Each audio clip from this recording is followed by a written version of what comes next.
Hello everyone, I am Fixxxer and welcome to Test Drive, where we take a game out for a spin to get a first impression. And you let me know if you'd like to see more. And today, I'm going to kick the tires on Norco. So this was developed by Geography of Robots, published by Refinery. The demo is on Steam right now. Link will be down below if you want to check it out for yourself. This is a science fiction Southern Gothic point-and-click adventure. Takes place in Southern Louisiana. I've already played through the demo myself, so I'm doing this intro after the fact. I'm going to tell you, you're gonna like this game. If you like an atmospheric setting with a little bit of bizarre stuff thrown your way, you're gonna like it. I really enjoyed it. Let's hop right in.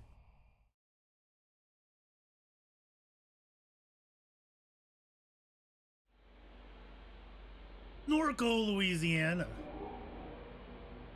Shield hid the stars behind halogen and flame projected onto the sky every night. This sounds lovely. There was no such thing as silence. The noise never went away. The refinery exhaled an endless sigh.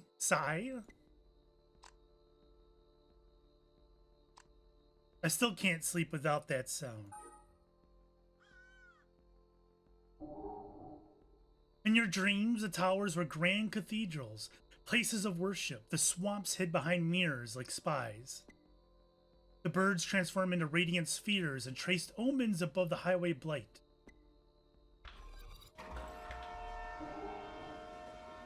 You spent your adolescence sleepwalking between little devastating rituals. Though Blake pleaded, you decided to leave. I knew he'd get over it. He never did. You caught out on a grainer to Chicago and onward to the West Coast. You never left Louisiana and thought you'd never return. You thought the ghosts of the lowlands wouldn't find you hiding along the road. The years carried you through overlit suburbs of the vast American limbo, across mountains above cell towers. Coming down 99, you saw an old man crouched in a roadside ditch.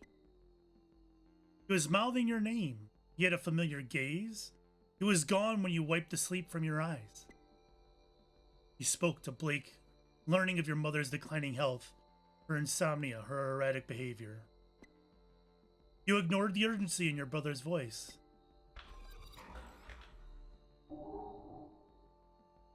By and by, you made your way east. Through your phone in the Rio Grande. You joined the armies of the Mesa. For months, you were in the company of fugitives. You slept in nuclear tunnels, repairing engines and weaponry.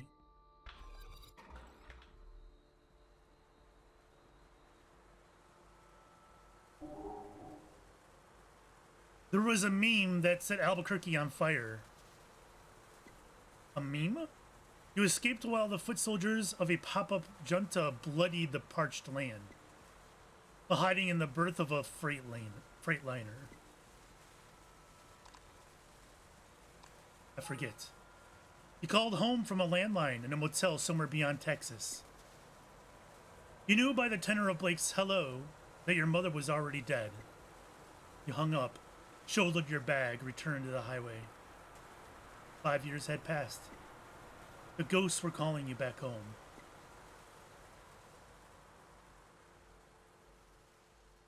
Oh, geez. Act 1, Lowland Ghosts.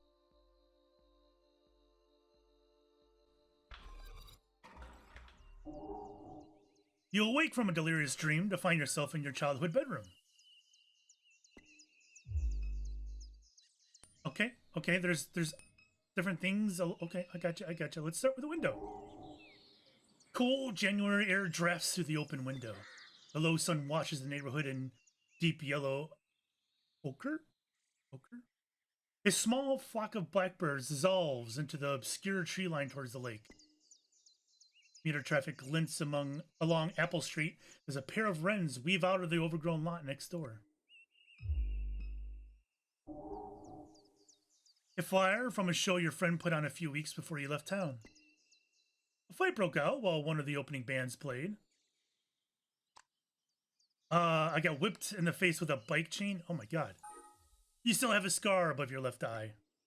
After the show, you and Blake shot fireworks from the roof of a hotel on Poydras Street.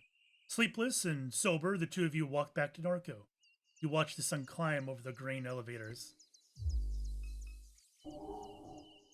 You assume Million, not Blake, has been keeping your mom's plants alive.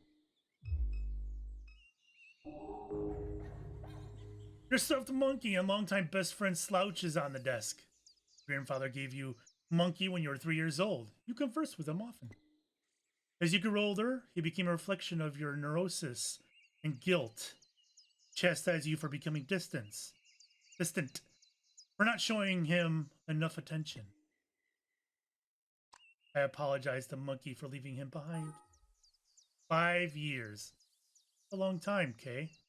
But your apology has remedied him of his worst fear, that you wouldn't speak to him at all.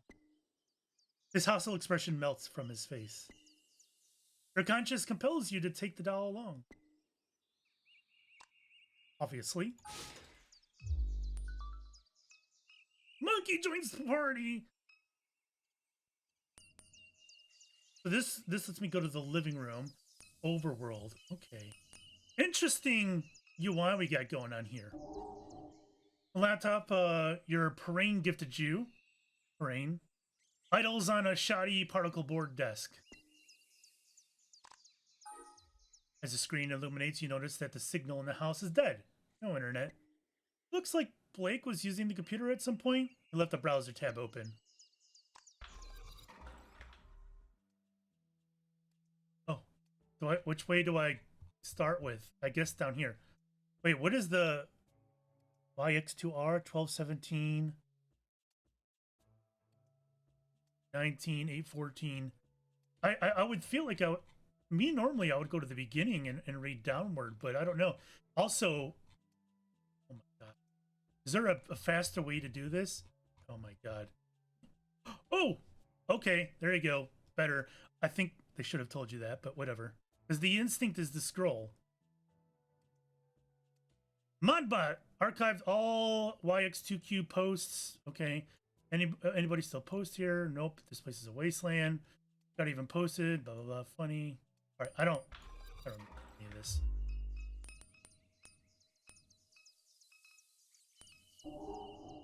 You pick through the small collection of books and zines piled up on the bedside table.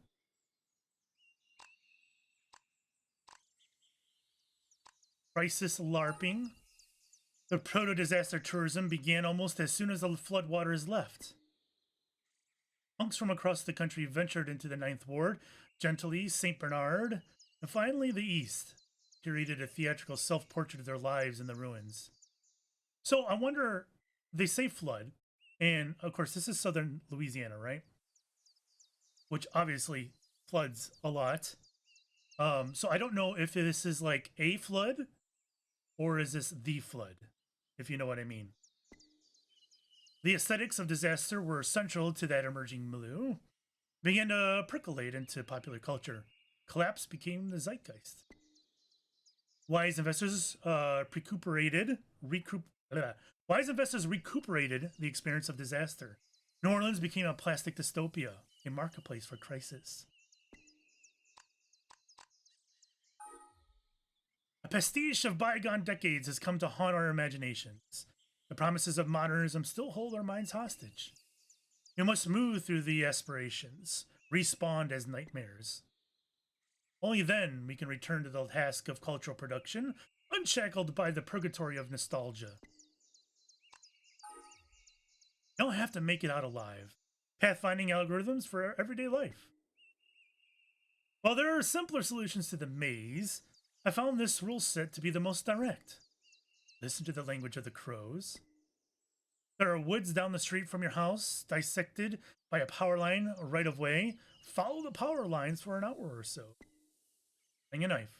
I wonder if this comes in handy at some point. That would be funny. Let laughter be a measure of productivity. With the least possible effort, bluff your way into the halls of the powerful. Pay attention to the trees. Use them as both spatial and temporal landmarks. Flash your headlights on desolate stretches of road.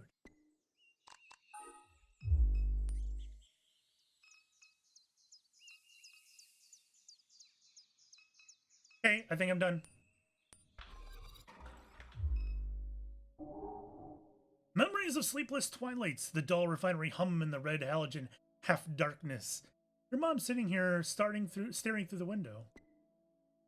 There's a tension in her demeanor on those nights, as if you were interrupting some urgent and obligatory task. Continue to the kitchen with no words exchanged. Hated me. She was thinking about Blue. She barely knew you were there. Is Blue the dog? The heat of late spring is a few weeks away, and the mildewed air of the window unit will soon fill the room. I tell you what, I grew up in Michigan, and while it doesn't normally get 100 degrees there, it gets hot.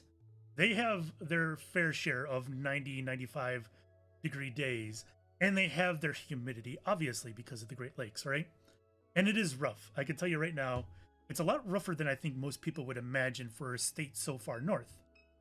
But that said, Gulf Coast humidity is another beast entirely. It is one nasty son of a bitch. And when it is 100 degrees out and super humid, it's rough. You need an AC. I don't know how anybody could live down here without an AC. Even if it's just a window unit. You gotta have something.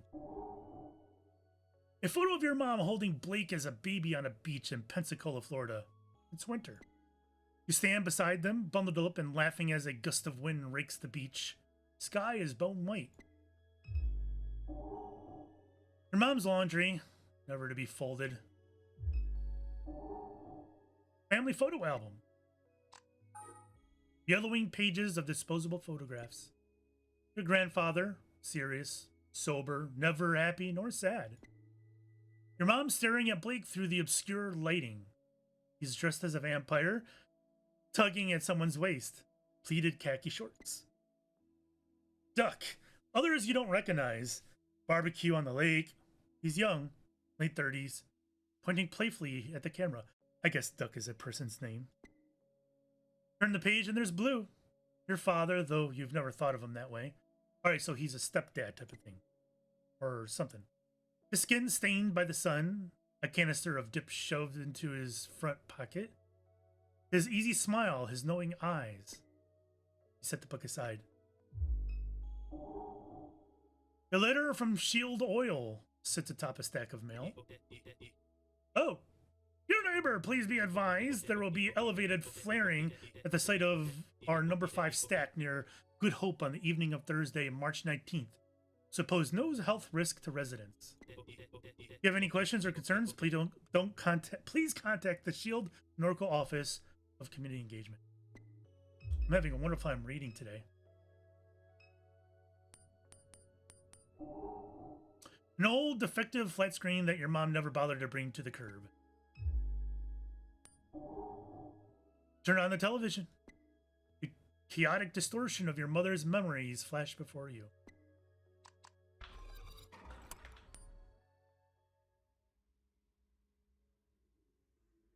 I mean, this is essentially the Gulf Coast. All these refineries along the water. I mean, all the way up and down the Gulf Coast.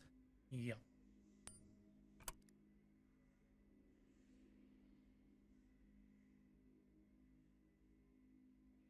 What am I looking at? What is this stuff? It's a highway of sorts.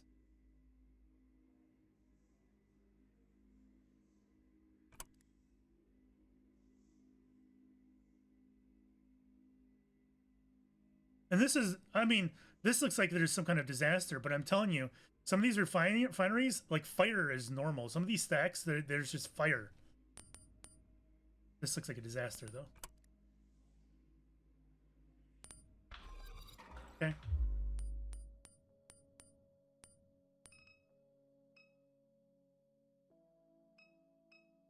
All right, let's go to the kitchen. You discovered so many dead cockroaches in this microwave over the years that it's discouraged you from using it. Ugh. Several months, a baby roach was stuck between the clock's display and the protective screen, blocking the hour. He finally shook the microwave aggressively, knowing that the roach fell into the guts of the machine. Ugh.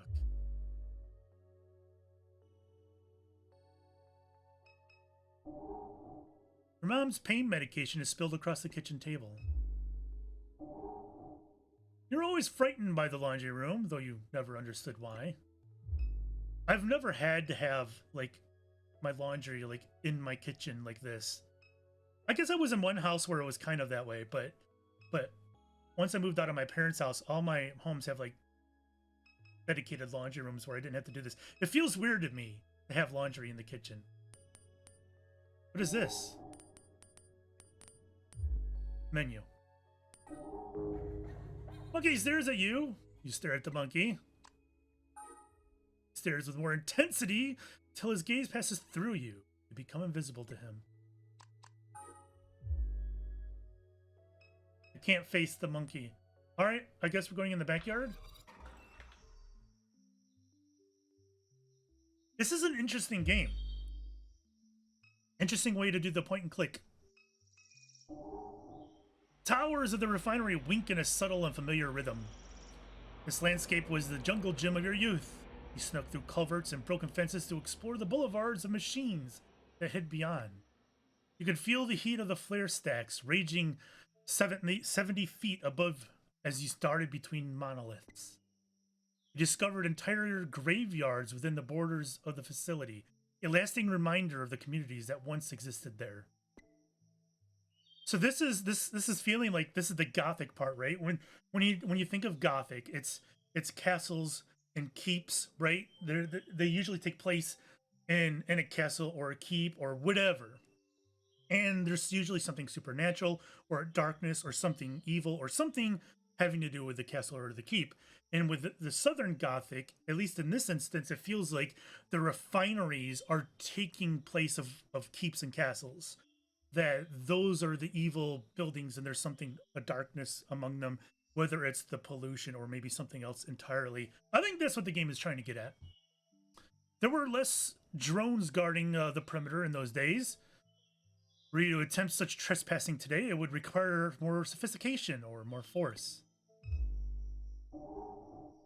Million sits in her characteristic slouch, lost in thought.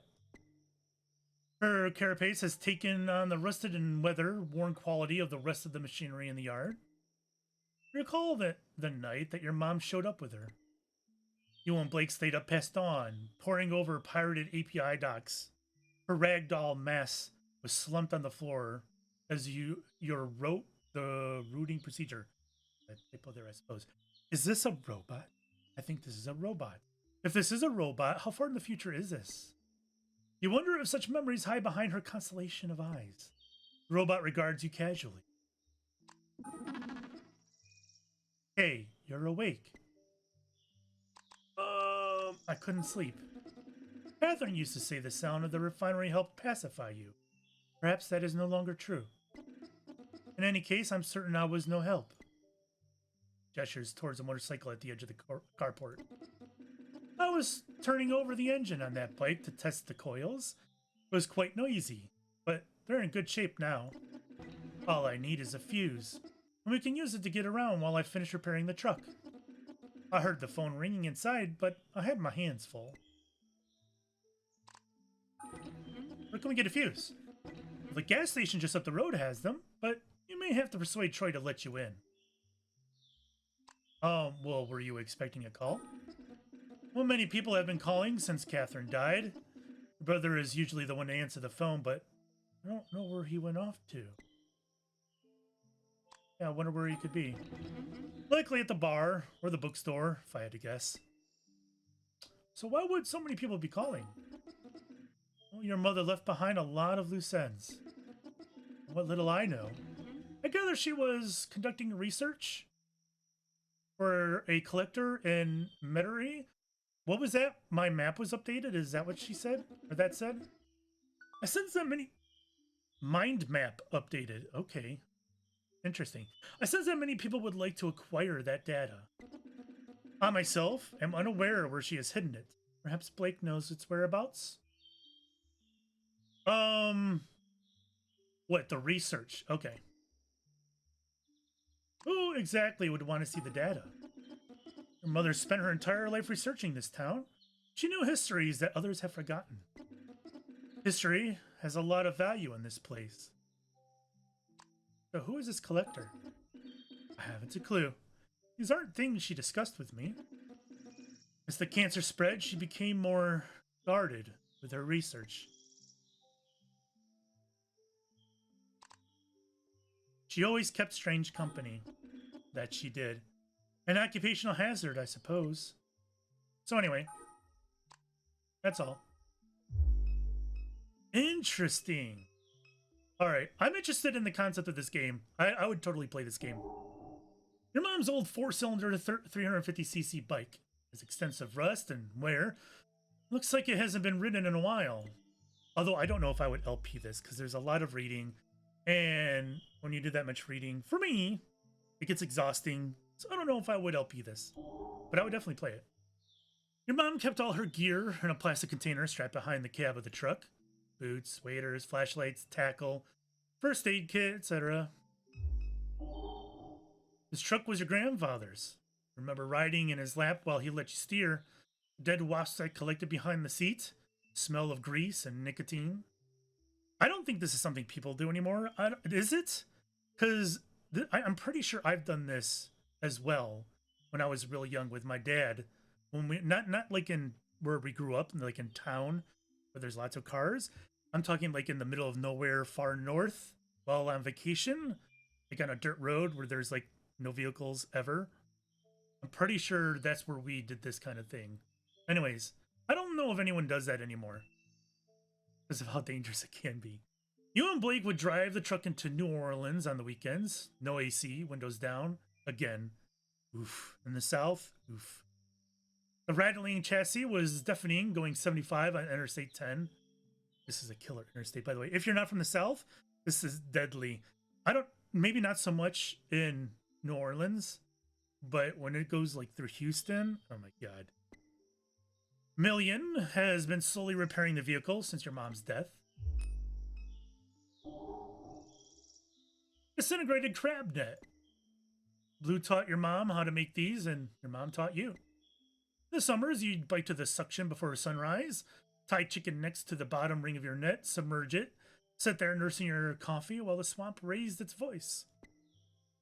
At home with a dozen or so crabs, snapping and writhing in burlap bag. You assume your mom hasn't been out in the water much this past year. Wait, are we zooming in? We did. Just subtly. That was interesting. Let's go to the front yard. Alright, well that was a little creepy at first. I suppose it's just my neighbor, but I wasn't expecting that. The overhead light of the neighbor's kitchen illuminates yellowing wallpaper and unused furniture. 3 times this house has flooded. God. I feel bad for these people. Alright, I'm going to take a little sidetrack here. With the amount of flooding that happens in southern Louisiana and southern Texas as well on the coast. Have you guys ever seen the movie Beasts of the Southern Wild? It is a phenomenal movie. It is about a little girl and her father in a community who lives outside the levees. So Louisiana has this levee system to kind of hold back storm surge and flooding. Now, it's not perfect. It can't be perfect. There's just so much water out there, right? It's all swamp. And there's nowhere for water to go when it rains or a hurricane comes and storage surge comes. Nowhere for it to go. So they got this levee system, which will protect it to an extent, but the levees break. And there's varying layers too, right? They have levee after levee after levee. So it's got to break a levee and then it gets to the next levee, kind of like a layers of protection. And it's about this community that lives outside some of these levees and what storms do to these communities. And it is heartbreaking. I'm telling you, it is awful. It is an amazing movie, though. I think everybody should see it to get a look at what these people go through. And they can't escape it. You can't sell this property. Nobody wants this property. You can't leave. It's you leave, you got nothing with you. It is hard, and I don't envy them at all. It's crazy. This first flood, is a shadow of a memory, placing your feet down on drenched carpet. Your mom and grandpa ripping out sheetrock. I can't help but feel that at least one of the people involved in making this game has experienced flooding before. Sitting in a small RV in the backyard, setting dolls on a cluttered little table. Second flood, you were 14. The pumping station failed during a heavy rain. You were in class watching the clouds move upriver. Got a text message from your mom. Stay in Destrehan. I'll come get you. For 2 weeks, you, Blake, and your mom shared a hotel room. She spent all her days gutting the house. In the evenings, you would sometimes help. Yeah. The third flood. Another pump failure. Your mom hired contractors with the insurance money. She said she was getting too old for it. You were bitter. You blamed her for not selling the house sooner. Yeah, but no one wants to buy that house. That's the problem. You can't just sell it. You stayed with friends in New Orleans. And the fourth flood. The fourth flood will follow a slow hurricane that will be a calamity. It will leave the entire region submerged as critical levees breach. There will be a massive blackout that lasts weeks. So this is what happened with Katrina. Much of this sewerage infrastructure will be damaged beyond repair. The embattled federal government will do nothing to assist. It will bankrupt the region. So is this game, is this pre-Katrina? Are we talking about Katrina here? Because if we are, I had no idea. I had absolutely no idea that that's what this game was about. Small militant enclaves will form along the high ground of the Mississippi River. Yeah, it's going in circles. They will learn the craft of piracy and hijack commercial shipping vessels. Private mercenary forces will retaliate in kind. Slowly, industry will flee from the hot zone. The old river control structure will collapse from neglect and sabotage. The Mississippi River will again change its course. Norco, an old abandoned refinery town on a ghost of a river. Your house will be squatted and then raised. This is going to be a heavy subject. Three crows eye you closely from the power line. How many games have I played in the past couple weeks that had crows in them? It's been quite a few, hasn't it? It's the Virgin Mary. The grandfather statue of the Virgin Mary sits in the shadows along the crawl space of the house. Your mom fed the neighborhood strays. You must be hungry since she passed. I can go in the crawl space.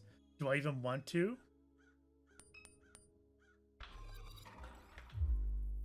Oh, that's a little creepy when you put it like that. You observe the weathered concrete and flaking paint of the statue. The face is especially deteriorated, framed by a system of cracks. You run your hands along deteriorating contours of the statue. Excuse me! It snaps off as if by design. Behind the statue face hides an odd assemblage of electronics carelessly soldered together. The center of the electronic configuration, so it appears to be a card reader. What do you mean? Monkey, what do you have to say about this? Monkey stares at you, you stare at the monkey. He has nothing to say about this.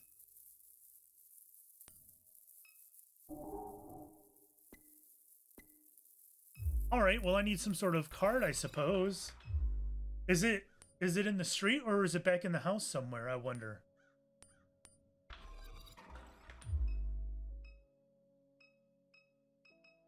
I'm looking to see if there's anything like that's been revealed now that I unlocked that. Sometimes a point and click games, and some of them, not all of them. When you come across something like that and it's obvious you need something to get by it, that item will then appear elsewhere in the where you've been. But I don't think that's the case here.